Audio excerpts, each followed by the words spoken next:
This is the third Lexan body I've ever painted. The first one failed.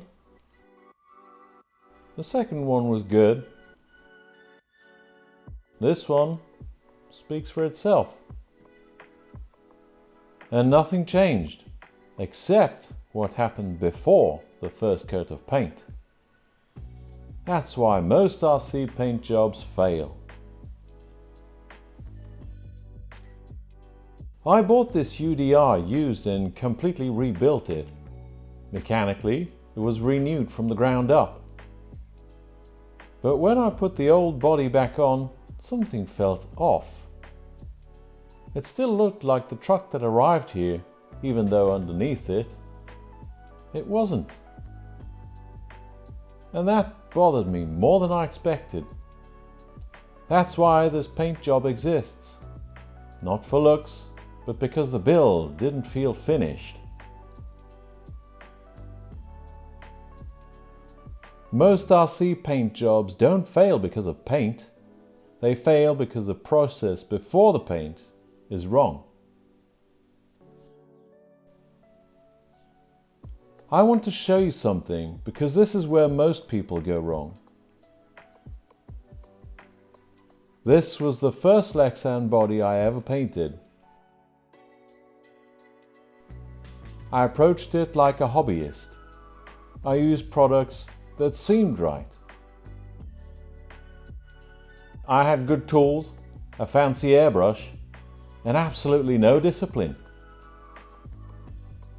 I followed common RC advice. The paint reacted.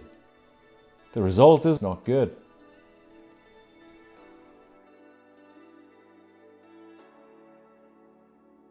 I consider it a failure. Not because it looked terrible, but because I didn't control the process. The reason it turned out like this has nothing to do with talent.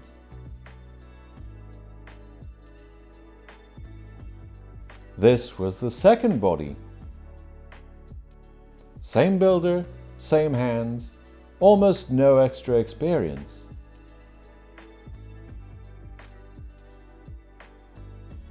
This time, however, I followed guidance from a professional automotive body painter and applied proper workshop discipline. The difference was immediate.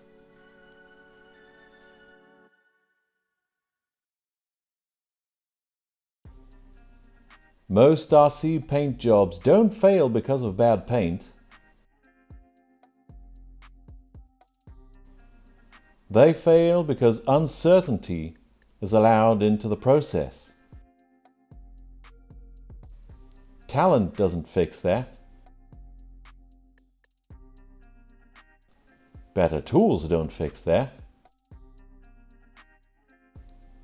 Only discipline does.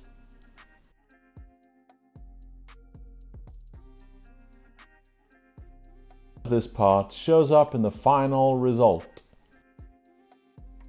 Trimming edges, sanding,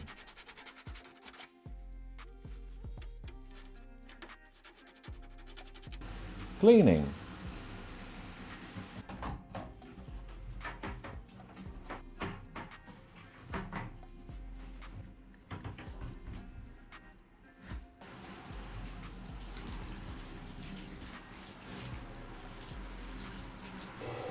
drying things properly.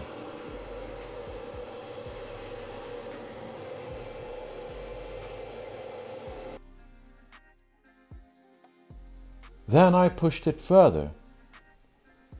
I added complexity to the graphics, which changes nothing to the method, chose a different paint brand, and the exact same process. No experience, no talent, not paint brand. Just how strictly the process was followed. I design everything before touching paint. Not to make it impressive, but to remove decisions later. The cutter didn't make this paint job any better. It just removed guesswork. You don't need one to succeed. Complexity is optional. Process isn't.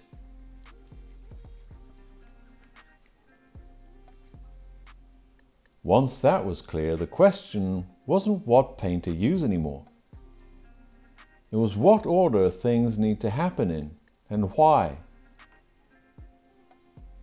I treat Lexan painting like a system with distinct phases. Each phase exists to eliminate a specific failure mode. If you skip one or do it out of order, the result might still look acceptable, but it won't be consistent. Everything starts with preparation, not because it's exciting, but because it removes uncertainty. This isn't about perfection, it's about predictability. All the important decisions happen before paint ever enters the picture. Design, color order, masking logic. Once paint goes on, those decisions are locked in already.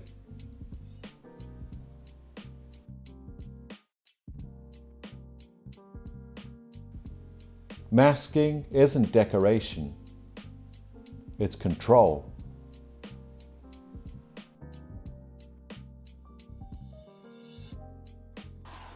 By the time the first coat goes on, the result is already decided. At this point, I'm no longer being creative. I'm just following a predetermined sequence.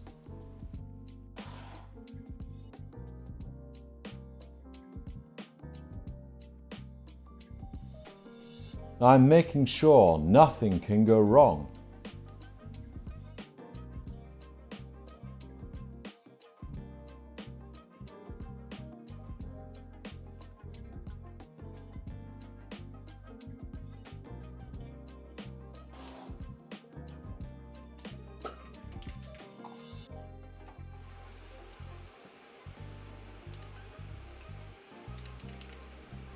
For me, painting a body isn't about making it flashy. It's about committing to the build all the way to the very end, and doing it with the same care as the mechanical work that came before. This is the part of the build where I slow everything down.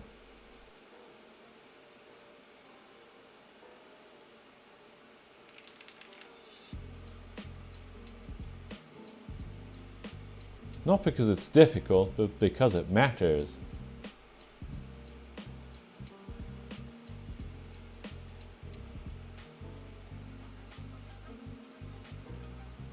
Once you reach this stage, rushing doesn't save time anymore. It only takes options away, adds uncertainties and potential flaws.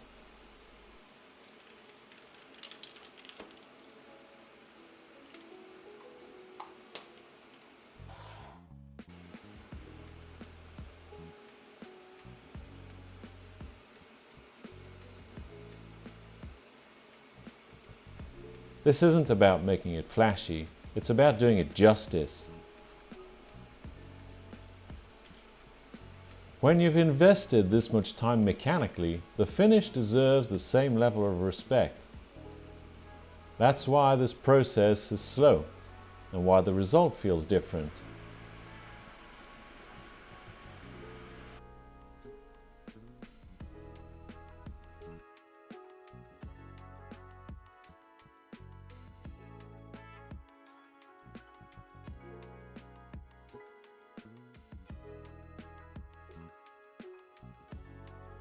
In the next video, I'll show a very different approach, how to take an older, tired Lexan body, strip it properly, and bring it back to life.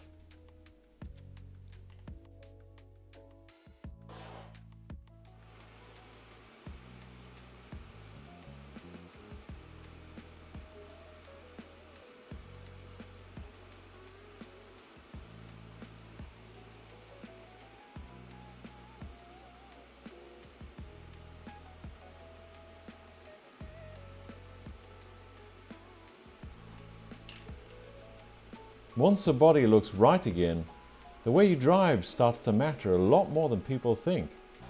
That's something we'll get into after that.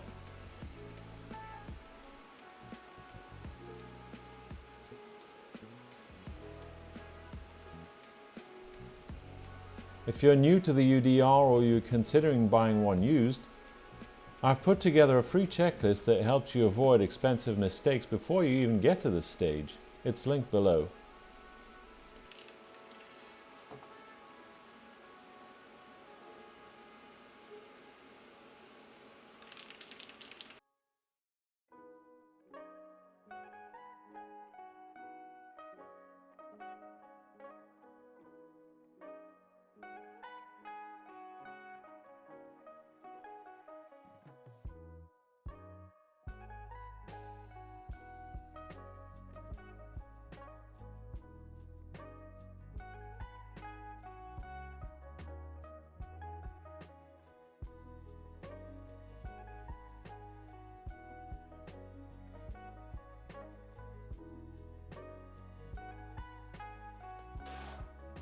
I've got to come clean.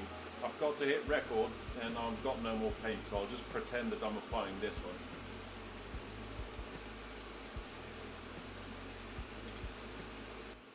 Convinced?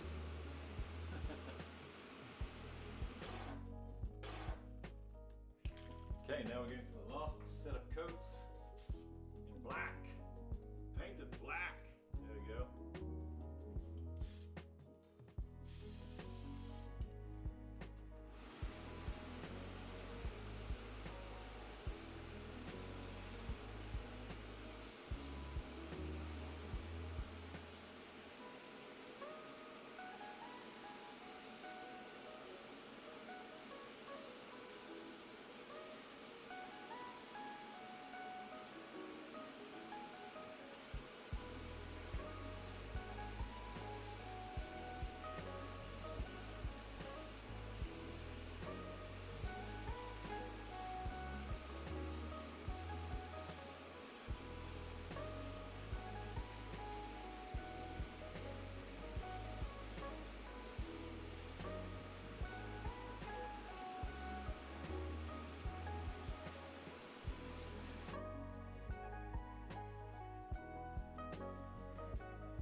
Then comes the hardest part for most people. Doing nothing.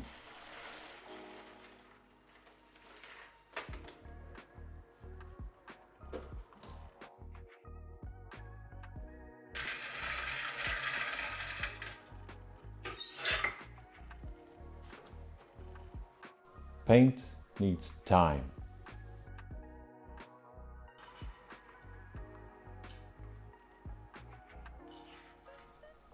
No amount of enthusiasm makes a cure faster. So I step away and let the process finish what it started.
Only once everything is settled does the result show itself.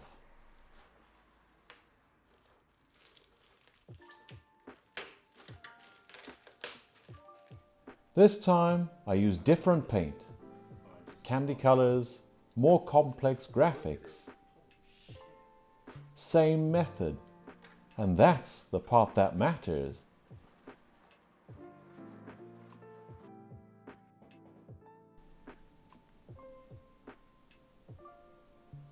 This is why the protocol exists.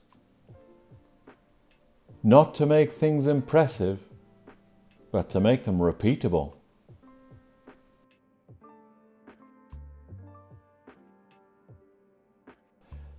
I'm writing this paint method down as a standalone document, not as a tutorial, but as a process that can sit on the bench and be followed without guessing. When it's ready, it'll be available through the RC Workbench landing page.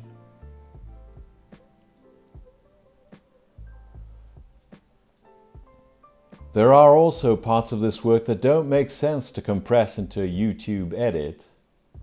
Notes, decision points, things that didn't work, and what I'd change next time. That's the kind of material I share with the people supporting the channel on Patreon.